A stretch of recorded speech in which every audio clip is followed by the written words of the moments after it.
News 18 India.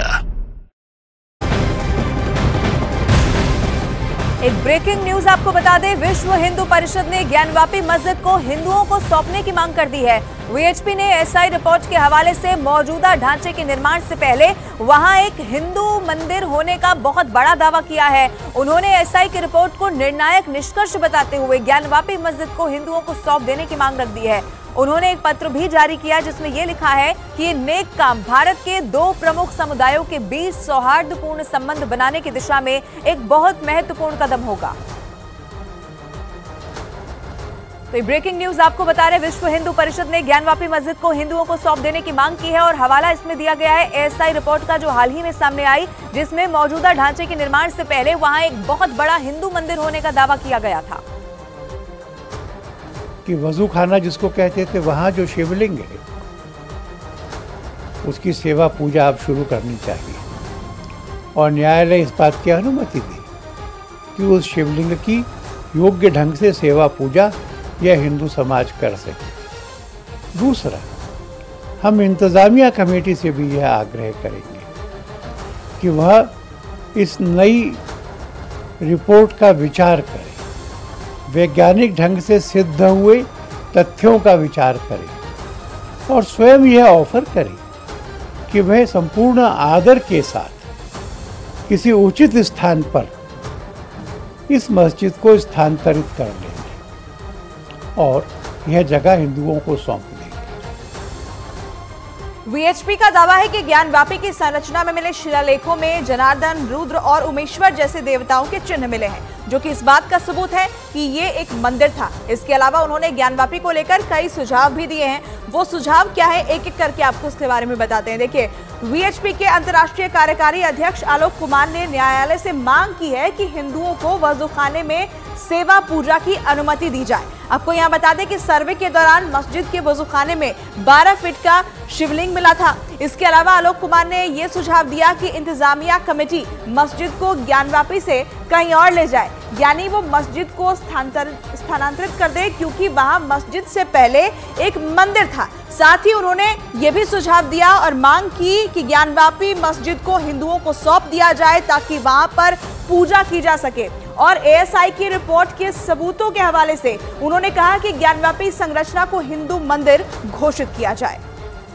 वहीं all India Muslim personal law board ने ASI की रिपोर्ट को सिरे से खारिज कर दिया है और एएसआई की रिपोर्ट को सबूत मानने से ही इनकार कर दिया है। सोशल मीडिया एक्स पर पोस्ट कर उन्होंने लिखा कि पुरातत्व सर्वेक्षण रिपोर्ट कोई प्रमाण नहीं है। साथ ही उन्होंने ये भी आरोप लगाया कि विरोधी पक्ष ने इसे प्रचारित कर जनता में अराजकता पैदा कर दी है।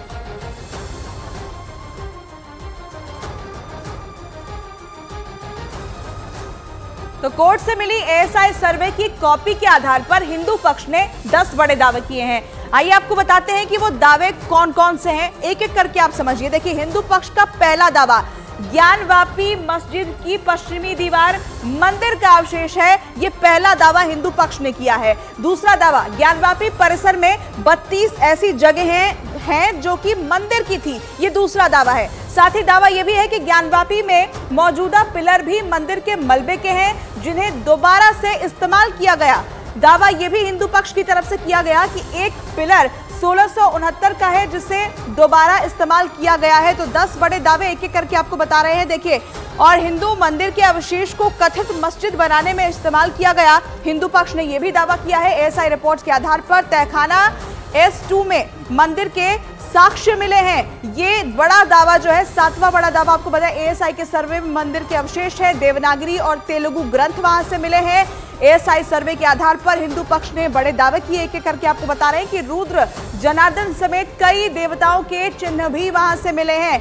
और 9वां दावा है कि मस्जिद में एक जगह लिखा है महामुक्ति मंडप। ये साफ साफ संकेत है कि यह मंदिर था। और 10वां दावा ये कि औरंगजेब के आदेश पर ही इस मंदिर को तोड़ा गया। और इसी एएसआई की रिपोर्ट के हवाले से वीएचपी के अंतर्राष्ट्रीय कार्यकारी अध्यक्ष आलोक कुमार ने बहुत बड़ा दावा किया है कि जो साक्ष्य जुटाए गए और वजूखाने से जो शिवलिंग मिला, उसके बाद कोई संदेह रह नहीं जाता। ऑफिशियल बॉडी भी है और एक्सपर्ट बॉडी भी है। उसने पर्याप्त समय लगाकर एक वैज्ञानिक अध्ययन किया है प्रमाण भी इकट्ठे किए। अपनी रिपोर्ट में वह सारे प्रमाण शामिल किए। उनसे साबित होता है कि जिसको ज्ञानवापी मॉस्क कहते हैं वह तो एक हिंदू मंदिर को तोड़कर ही बनाई गई है। उस रिपोर्ट में यह भी है कि उस मस्जिद के कुछ हिस्से, खास तौर पे वेस्टर्न वॉल की तरफ का, तो पुराने मंदिर की दीवारों पर ही खड़ा कर दिया गया है। प्लॉट नंबर 9130, इससे सदियों पुराना विवाद जुड़ा है। वाराणसी में काशी विश्वनाथ धाम के करीब के इस प्लॉट को ज्ञानवापी परिसर के तौर पर जाना जाता है, लेकिन ये मंदिर है या मस्जिद, अब इस पर एएसआई की रिपोर्ट सामने आ चुकी है। लेकिन इतिहास के पन्नों में इस जगह के बारे में क्या बताया गया है, ये आपको दिखाते हैं।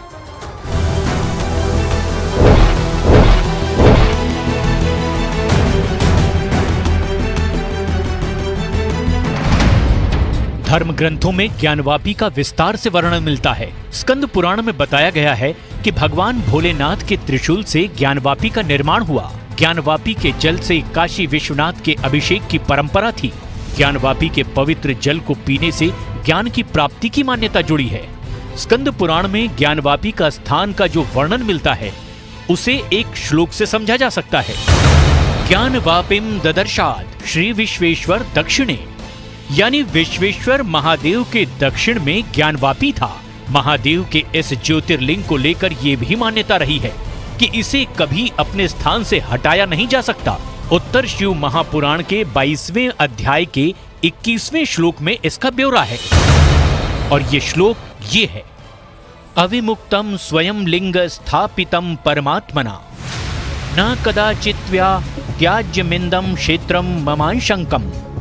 अर्थात शिवलिंग काशी के बाहर अन्यत्र नहीं जा सकते, क्योंकि स्वयं शिव ने अविमुक्त नामक शिवलिंग की स्थापना की। ये ज्योतिर्लिंग जहां स्थापित है उसे ही ज्ञानवापी कहा गया। पौराणिक प्रमाणों में काशी विश्वनाथ मंदिर का जगह जगह जिक्र है, लेकिन भारत में इस्लामिक आक्रांताओं की आंधी आने के बाद इस विश्वेश्वर महादेव के ज्योतिर्लिंग की कहानी बदलती गई। इतिहास बताता है कि विश्वेश्वर महादेव, जिसे काशी विश्वनाथ मंदिर कहा जाता है, इसे 11वीं सदी के अंत में मोहम्मद गोरी ने लूटा और तोड़वाया। बनारस हिंदू विश्वविद्यालय के शोध पत्र के मुताबिक 12वीं सदी के अंत में कुतुबुद्दीन ऐबक ने काशी पर हमला किया और मंदिर को तोड़ दिया। ऐबक के हमले के बाद रजिया सुल्तान ने यहाँ एक मस्जिद बनवाई, जिसे बीबी रजिया मस्जिद कहा गया। 1211 ईस्वी में रजिया सुल्तान की बनवाई मस्जिद के बगल में ही गुजरात के व्यापारी ने मंदिर बनवाया।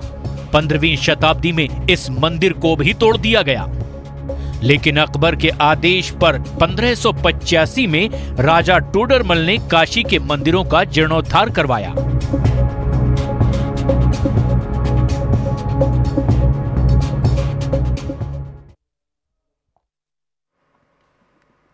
और वहीं केंद्रीय मंत्री अनुराग ठाकुर ने जब ज्ञानवापी मस्जिद पर आई एएसआई रिपोर्ट को लेकर उनसे जब सवाल किया गया तो उन्होंने साफ तौर पर कहा कि इस मामले का फैसला कोर्ट करेगा। देखिए, मामला कोर्ट में है, कोर्ट को अपना निर्णय करने दीजिए। देखिए, मामला कोर्ट में है, कोर्ट को अपना निर्णय करने दीजिए। ज्ञानवापी के इतिहास में औरंगजेब का भी नाम आता है और मंदिर के विध्वंस की भी जानकारी मिलती है। देखिए, ज्ञानवापी के इतिहास में औरंगजेब का जिक्र आता है, वही मुगल बादशाह जिसे मंदिरों के विध्वंस का चैंपियन बताया जाता है। इतिहास में दर्ज है कि साल 1664 में औरंगजेब ने वाराणसी में हिंदुओं की असीम आस्था के केंद्र काशी विश्वनाथ मंदिर पर हमला किया था।